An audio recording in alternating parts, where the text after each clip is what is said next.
I want to know who is going to be this year's Karis LeVert, and let me kind of phrase the question: who is going to be a player that JB Bickerstaff continues to play and gives them opportunity in minutes? I have one that I'm saving, but I'd be interested to hear what you guys have to say. I think it's going to be Javonte Green. Oh, you bastard.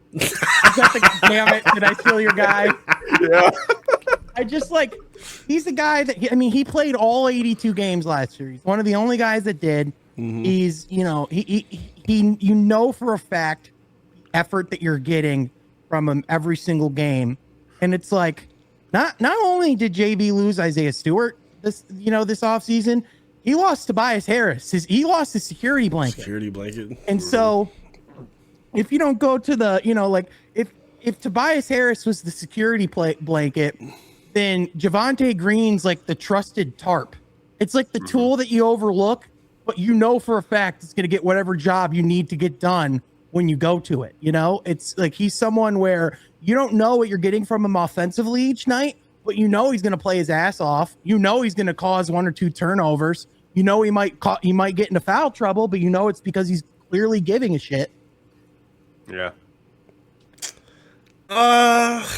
This is a damn good question. If he stays, I got 2 guys. I think Kevin Huerter could be in this position. I think he could become that guy because while I do think he's had some highs while he was playing, he was a little unhealthy last year, especially during the playoffs. His jump shot never really came around, and I feel like that's where he's going to add the most value for this basketball team. I could see them leaning up because they brought him up to do a lot. Like he was, a facilitator for the team. He was trying to create his own looks as well. They were comfortable with leaving him on islands defensively. I could see JB being comfortable with putting a lot on his plate to see where he can go. And then the next option I'll say, if he's on this team still, we'll see, I can see Gary Harris kind of being that guy as well. I can see, JB being fond of the local guy who's scrappy and, still try to, push that last bit of juice out of his career, and thinking that Harris can still somehow be that guy, which I don't see, unfortunately. But I think those 2 names are like the biggest ones that I think he might overpush in those kind of positions. Can I give a dark horse? Please. Yeah, go for it. Taurean Prince. He's a guy that, is a quality 3-point shooter, brought over from Milwaukee. He just didn't play a lot last season. He just wasn't really healthy.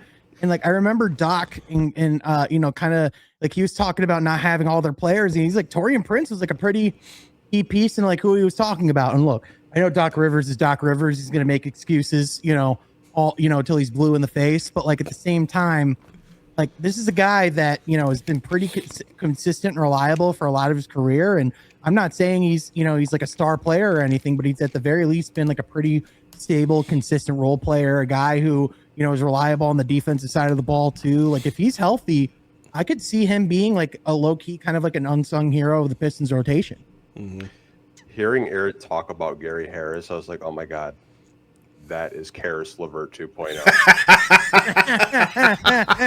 I was no shot at him. Obviously he's had his injuries. He hasn't really been effective, in my opinion, probably since his early days in Orlando. And that was in 2020, right before COVID. He has just had so many injuries throughout his career. But Eric's a veteran, can shoot threes when he's out there. And I was like, oh, damn it. That is just I thought it was, I was Sean, I was maybe it'll be Javonte Green because he was really durable. But I was the more I heard Eric talk about it, I was average 3 points a game, injured, gonna get 15 minutes a game. I was damn it. I'm telling you, if we hear JB one time say, because we're all going to ask, of course, about the players, and if the one time he says, yeah, Gary's, great veteran presence, he can shoot, and he's a very underrated ball handler, the second you hear that, we're done. We're in trouble. You are just exactly what he said about Karis. Oh, Karis can distribute it, he can play mate, he can bring the ball up, and that was not Karis' strength in any way, shape, or form. It never got there. It just didn't. So adaptable. Yeah, bruh, that's the word. Those trigger words right there. Those are what you're looking for. this is not me hating on Gary Harris. Local kid, went to Michigan State. He's had a really long NBA career. He has just had a lot of injuries, ticky-tack injuries. I don't even know if he makes the roster personally. Yeah. Like, who Are you gets the saying last- we're going to be calling him Gary Karras?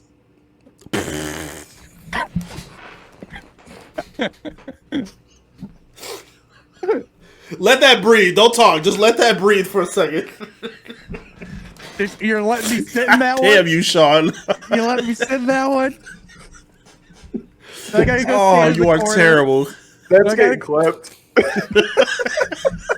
I gotta go stand in the corner over there. Do I gotta think about what I did? You're terrible. You are terrible.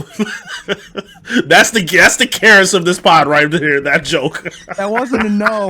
That was another adaptable joke you just threw out.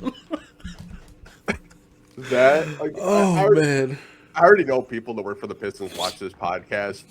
They will probably just saw that and they probably chuckled. Like, It was a joke. I promise. It was a joke. It was a joke. A sick one, but yes. A They joke know nonetheless. It was a pun. It's an off-season topic. I was just looking at the rotations. I was like, this is probably going to be another 12-deep rotation.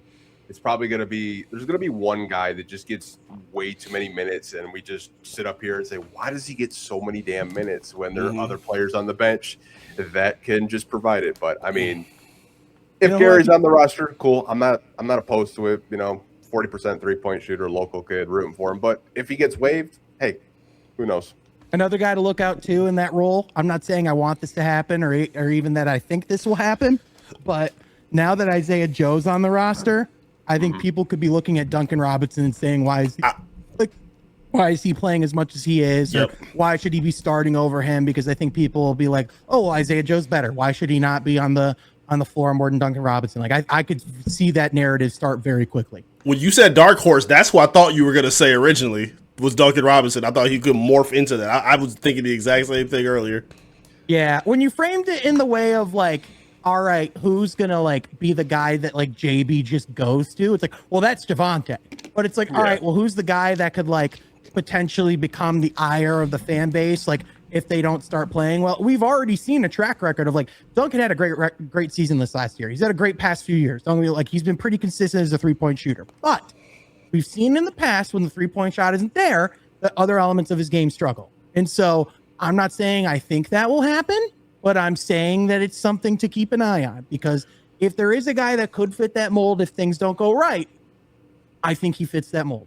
Cleveland did a really good job of taking away his strengths and putting his weaknesses on high display. They did a really good job of that in the playoffs. Yep. I would say it would not surprise me if Isaiah Joe beats him out for the starting 2-guard spot. It just would not surprise me. I think Isaiah Joe is a little bit better of a defender. Even though he's a little bit smaller than Duncan height-wise, I think the way he moves his feet and just like the way he rotates, I think he's a better defender. And I think he's just as good as a 3-point shooter. I mean, the numbers would back it up. I mean, shooting 40% from 3 the past 4 or 5 seasons.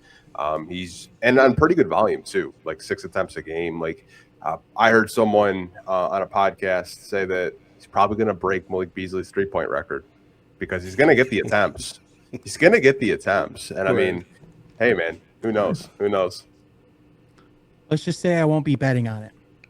I knew you were going to go there. You can't get 2 of those in 5 minutes. No. You're in timeout. Go sit your ass in the corner, bro. Go sit down. You're done. Anybody else want to pop up? Come take us. Look at him in the corner. You deserve this. You earned this, damn it. Oh, Sean, I love you, man.